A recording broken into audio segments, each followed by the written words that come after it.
What's up, guys? Welcome to another podcast with Catching Up with the K's. My name is Carrington, I'm Kennedy. and we're back, guys. I know we have been out of commission for a while, but we have really been going through a lot of new changes. They've been good changes, but there are a lot of new changes, and we just been waiting on the Lord on a couple of things, and we just wanted to come back and just talk to you guys about them. And we're going to title this podcast Faith Tested by Fire, because I feel like our faith has been tested these last couple of months. A lot's happened. We wanted to talk about first just updating you guys. We have a new member addition to the Catching Up with the K's. A new K on the way. Yeah.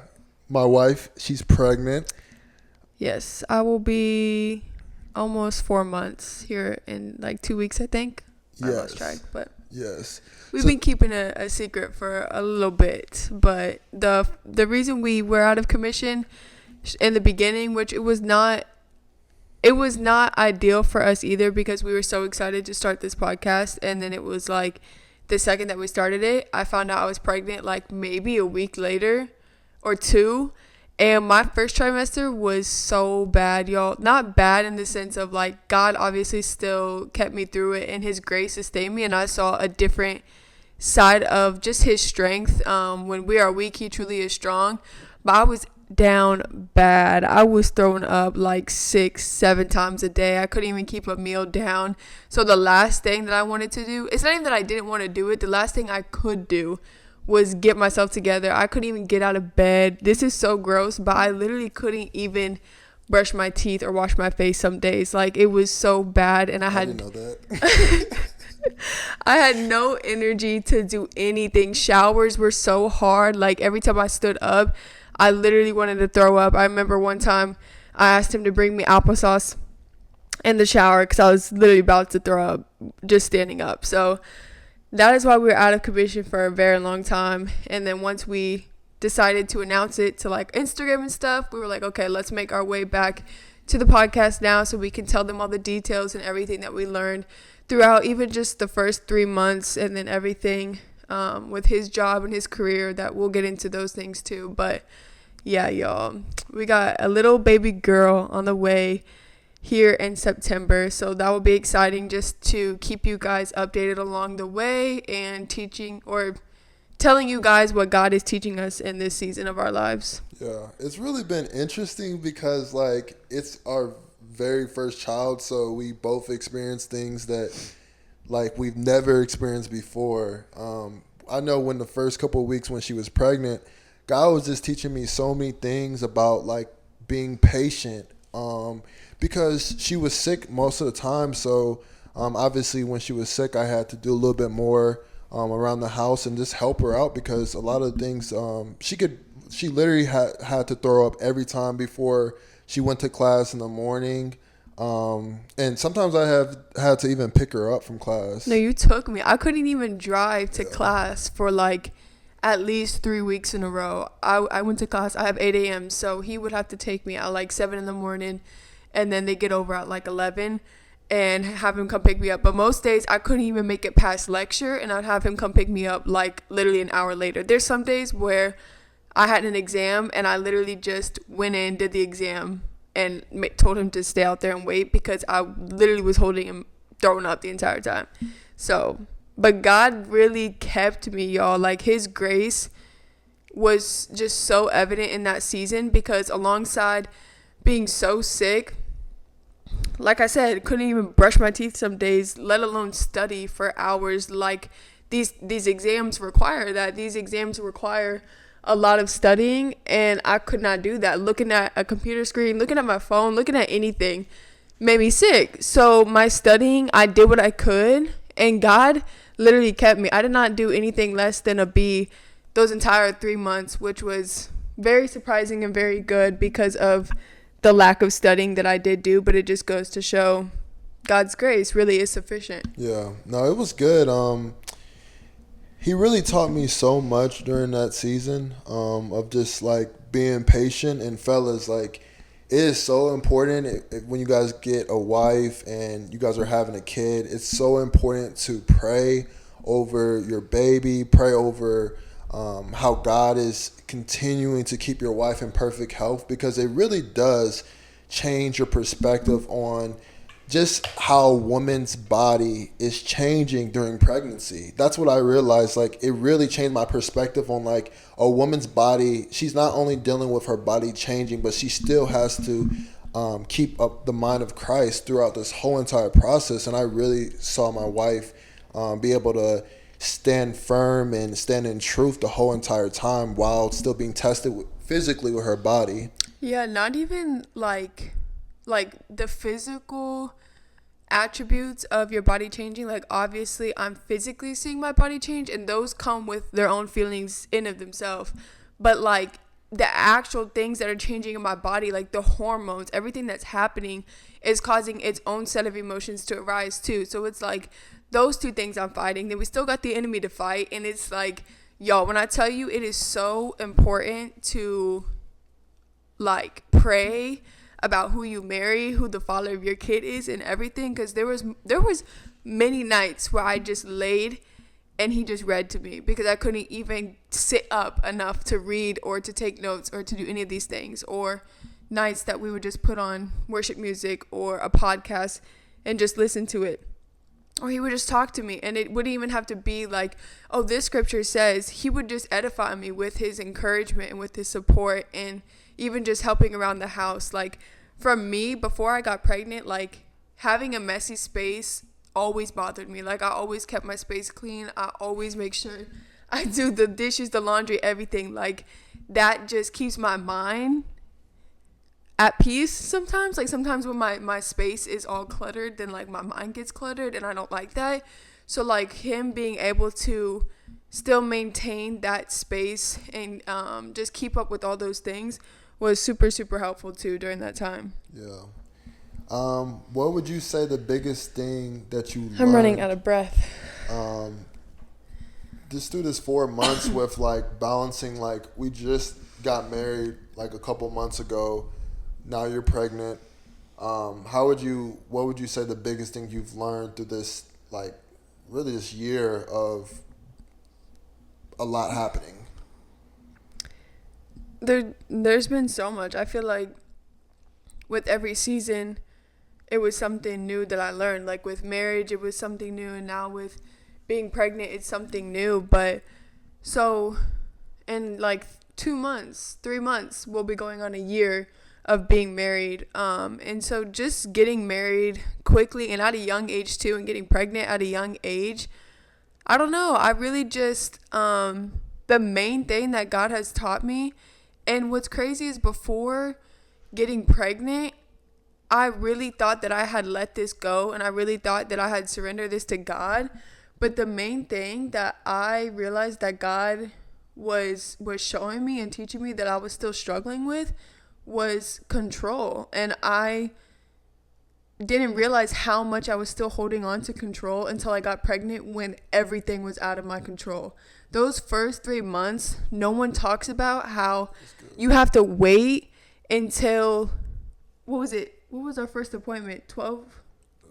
Yeah, 12 months? No. 12 weeks. Sorry, my bad, guys. 12 weeks, I think. 12 weeks. I don't know. My brain is like a fog right now. But you have to wait such a long time until you can even, no, it's 8 weeks. 8 weeks, yeah, 8 weeks. 8 weeks. But still, that's 2 months, y'all. And so for someone that was just so used to being in control, knowing that there's a baby inside of you, you have to wait 2 months just to go see the ultrasound to make sure baby's okay, baby has heartbeat. You have to just trust that what you're eating is okay for baby, especially in the first trimester. Whatever you can eat, you need to eat it, because there were days where I could literally eat nothing, and then like a box of hot tamales would sound good for like 10 minutes, and I would just have to eat whatever sounded good no matter what it was. And that was another thing added onto it as well. Like, God really showing me the beauty and being in covenant with him. Like, Dan Moeller always talks about how, there's certain things that we just don't have to worry about because we're in covenant. So if I do eat something, if I do drink unpasteurized milk, if something happens to happen, obviously use wisdom, and I'm not going to go out here and eat something that I know is wrong. But if something happened in those first few weeks when I didn't know what I could or couldn't eat because I hadn't met with the doctor yet, God's got me. I'm in covenant with the Lord. And so anything that I put in my body, the Bible says if you take it with thanksgiving, God sanctifies it.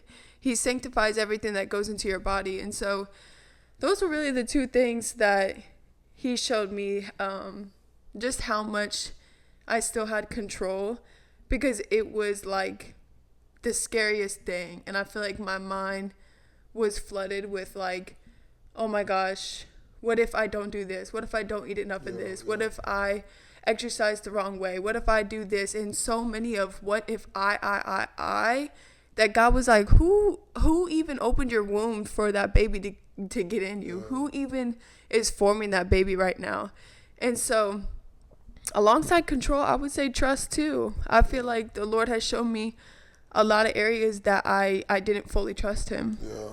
That's like literally a good transition for my job. So, guys, if you guys don't know, I think in the last episode, I talked a little bit about me. I went to school for criminal justice, and I graduated with my bachelor's degree. And then I went to do my master's, but I unfortunately left and didn't finish my master's. It wasn't unfortunate, but I felt like everything was God's plan and his will for my life. So, but I didn't end up finishing it. And for the longest, I didn't know what I wanted to do.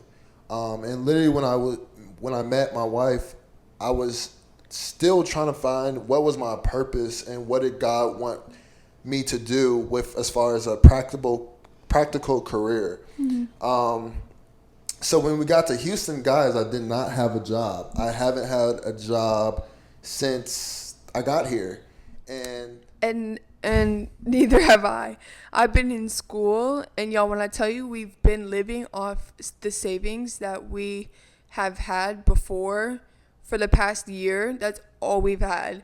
And for it to be down to the nitty gritty now, well, you can get into the story. But yeah, so it's crazy because I applied for the Police Academy in September, right?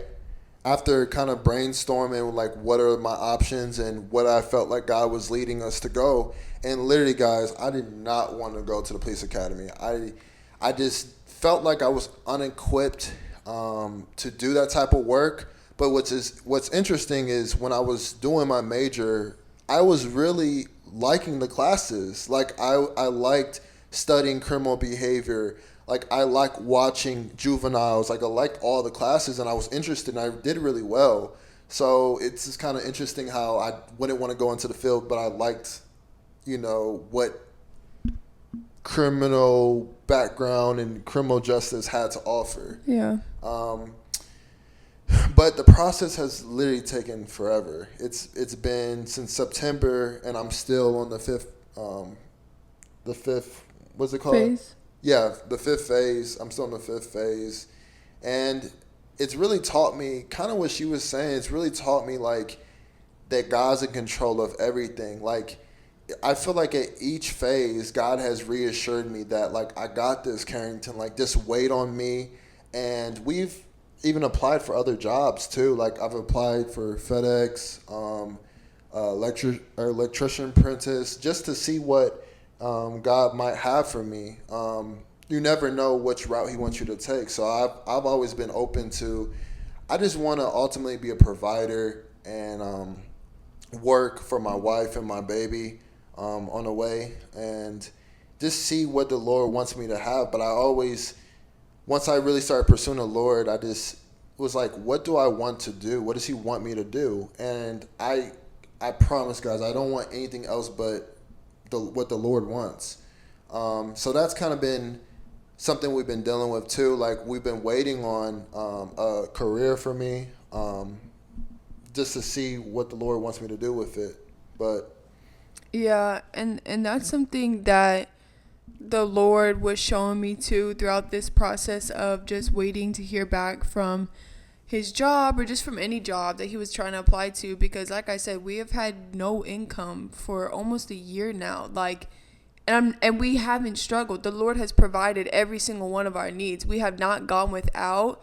And so I trust that we won't go without because we serve a God that's able to provide, like just like Abraham and Isaac. God provided right at the time that he needed provision. Right as the time Abraham was about to sacrifice his son, the Lord provided the ram in the bush at just the right time.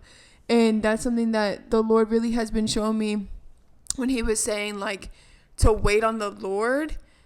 I realized, I don't know, I can't speak for him. I'm speaking for myself though. I realized that I was starting to wait on the call back, to wait on his application to get approved, to wait on if he gets this job or that job. I was starting to wait on the outcome instead of waiting on God. And the Bible says that those that wait on the Lord shall renew their strength.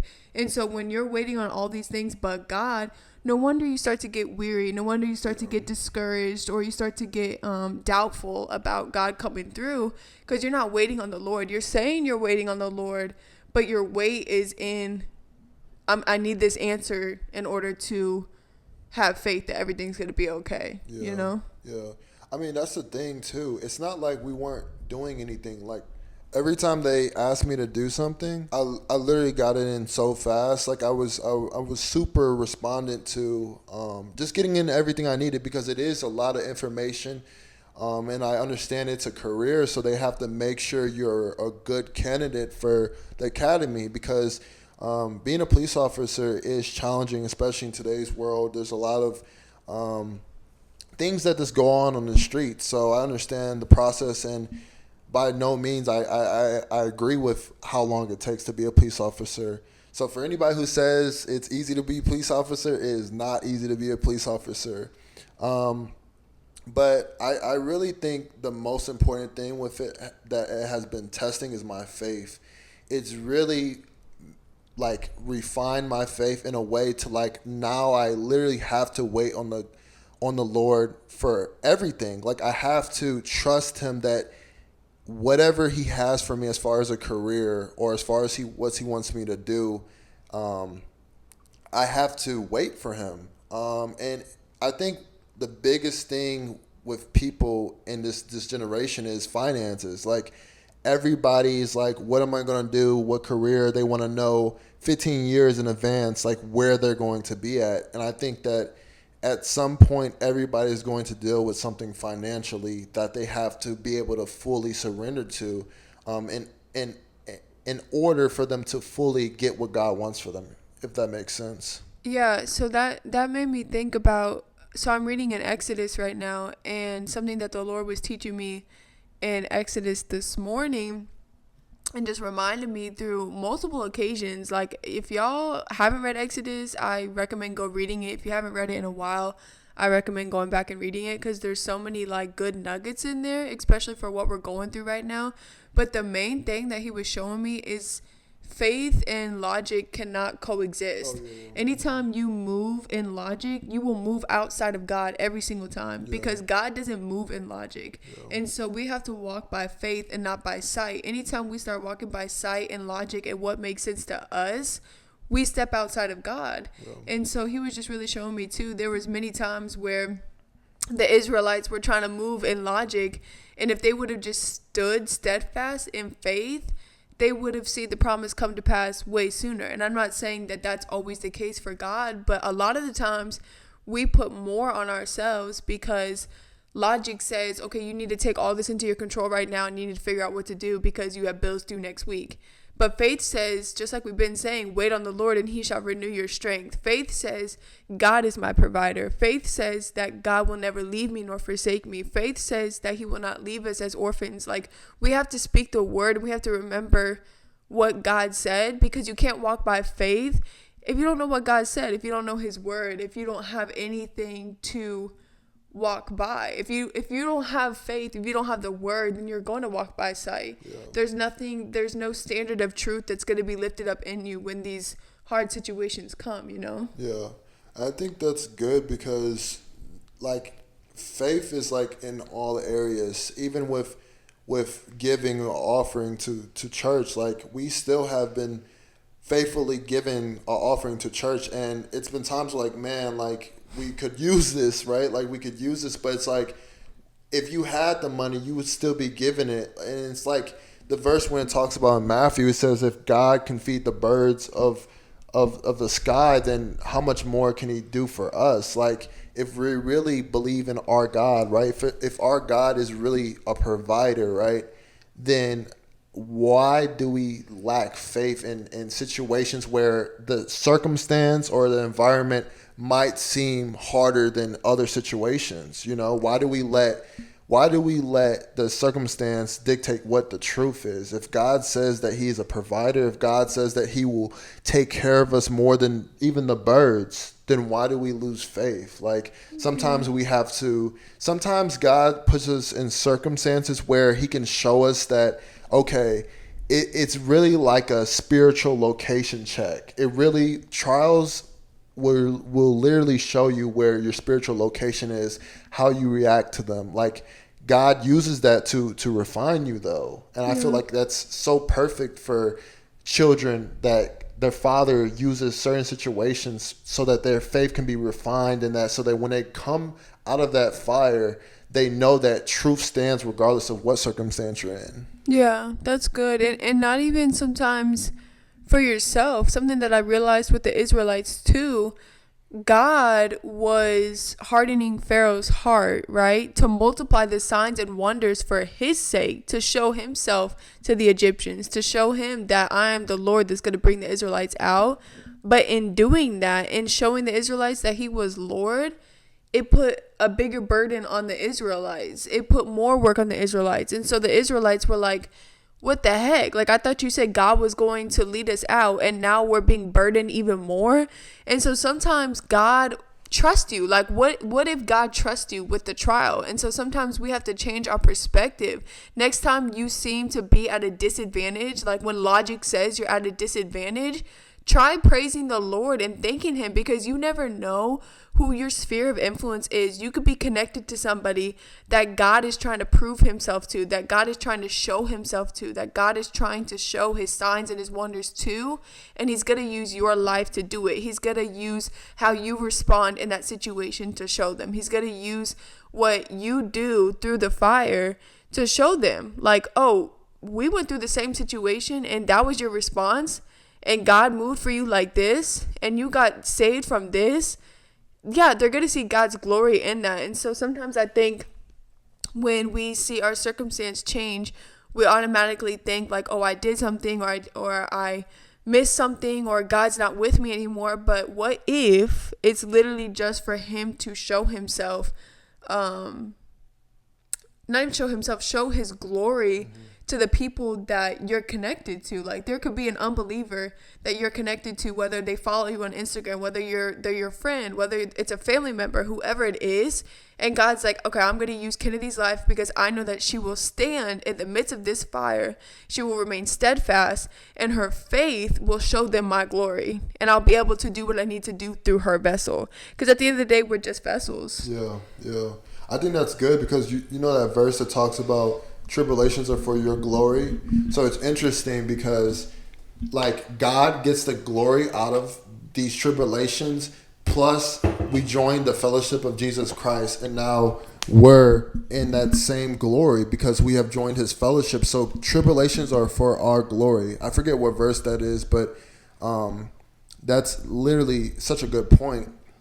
And it's interesting as well, because normally these situations and these circumstances, like financially especially, couples tend to fight over things like financially.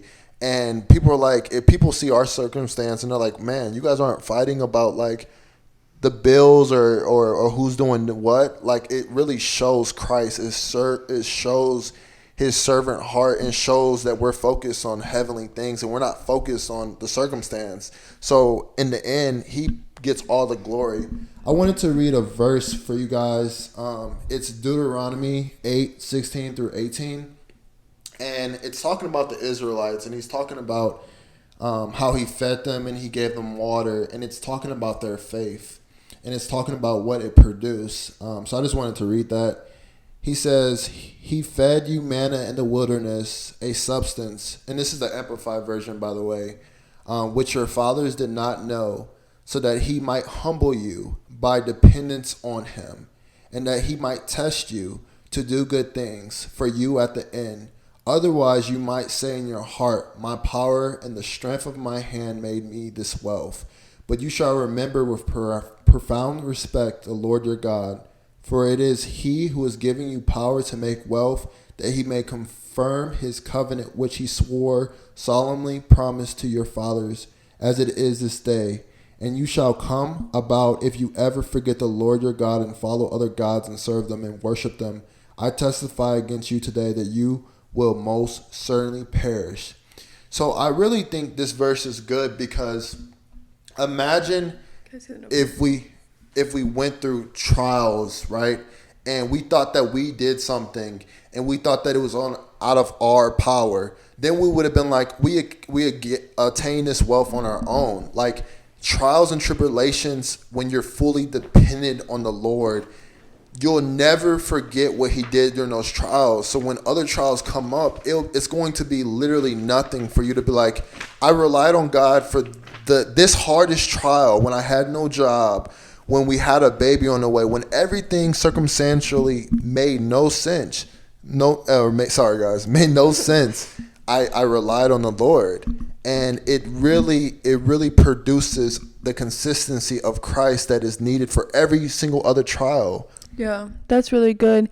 Something that I read in my devotional, and I shared this on Instagram, that you just reminded me of when we're talking about trials and stuff. It says, the peace that trials have the ability to produce when I endure far outweigh the trial itself. And I think about the verse. I'm pretty sure there's one in one of the Peters. There's one in James. I know there is, but it says, count it all joy when you fall into various trials, because the testing of your faith produces. Well, let's go to it. Hold on, y'all. If you have something to say, you can. I was like, guys, like, what is faith if it's not tested? Like, how can you say you have faith and there's no testing of your faith? Anybody can say, like, yeah, I have faith, I believe in Jesus, I believe in what he says, but faith comes when it's tested. Faith has to be put to something. It has to see, you have to see where you're at. Like, what type of faith do you have? Like, that you have to see it being tested. Otherwise, you might fool yourself in thinking, like, I have faith, and you just really been walking by sight the whole time. Yeah, you haven't really gone through a trial or anything. Yeah. But I found it. It's James 1:3-4, and it's the Amplified version, and it says, actually, I'll start at 2. Consider it nothing but joy, my brothers and sisters, whenever you fall into various trials.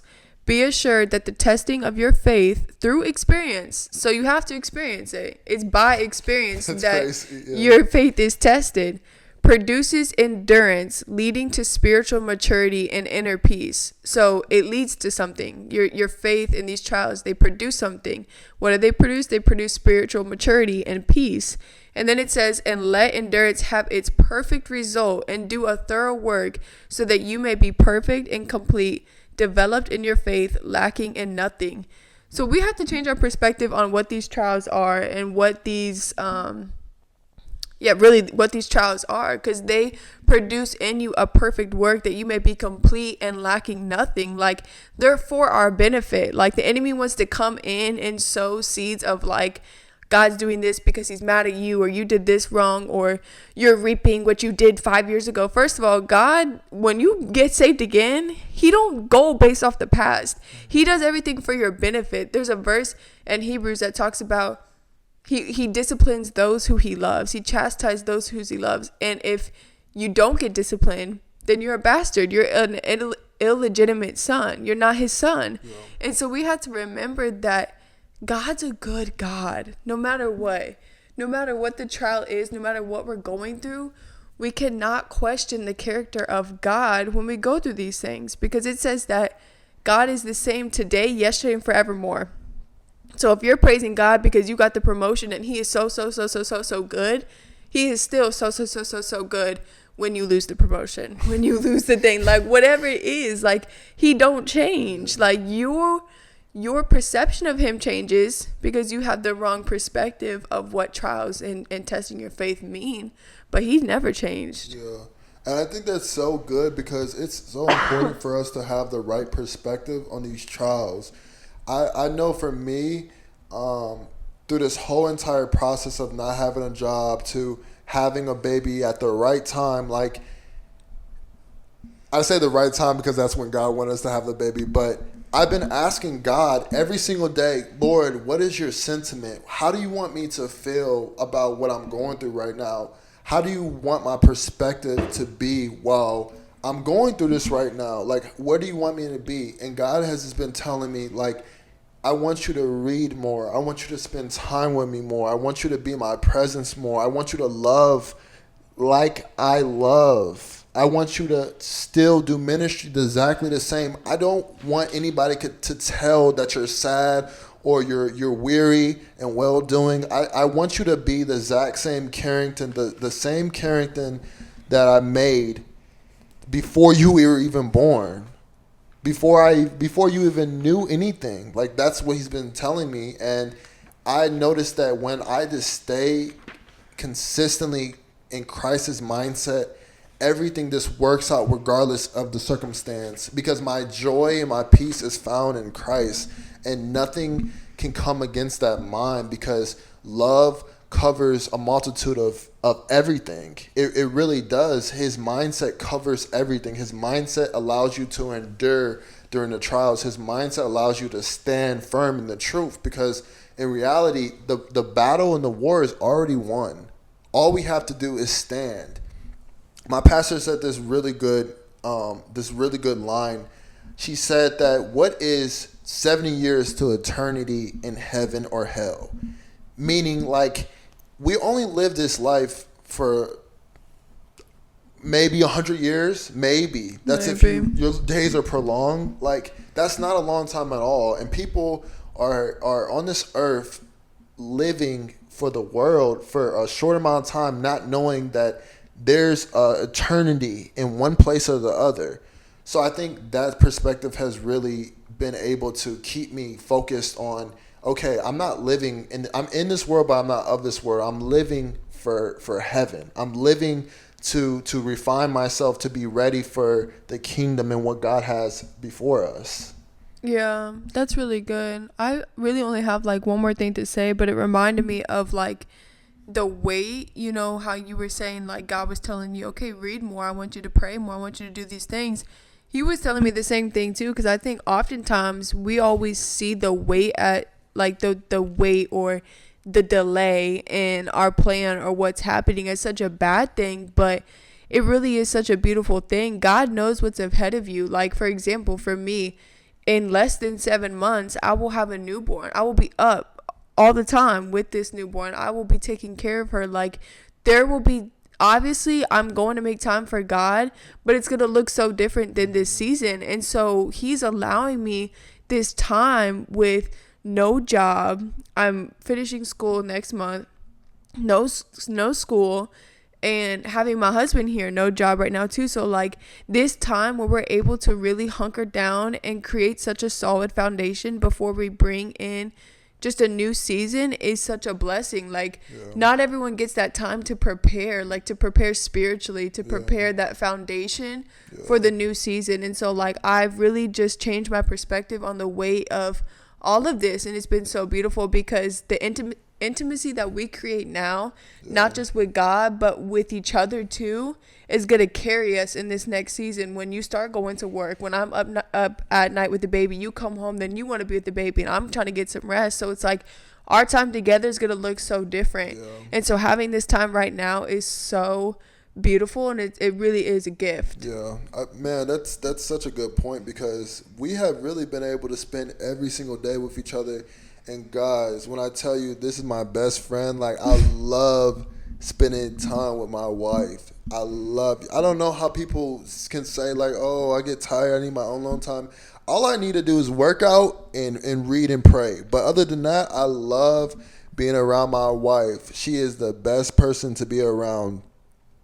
One more thing I wanted to bring up is Guys, during this time, it is so important to have the body around. It is so important to have wise counsel around. Like, me and Kennedy have had the pleasure of having our pastors, Uncle Jonas and Aunt Daphne around, and they've been such a help in times where they don't even Keep going. in times where they don't even know it. Like, there's been so many times where I've just been able just to ask him about patience or ask him about things that he might not even know why I'm asking, but I've been able to ask that. And then also being around your brothers and sisters will lift you up and encourage you, and you seeing their lives and of how they're enduring, because there's this one verse that talks about how brothers and sisters are going through the same things all around the world.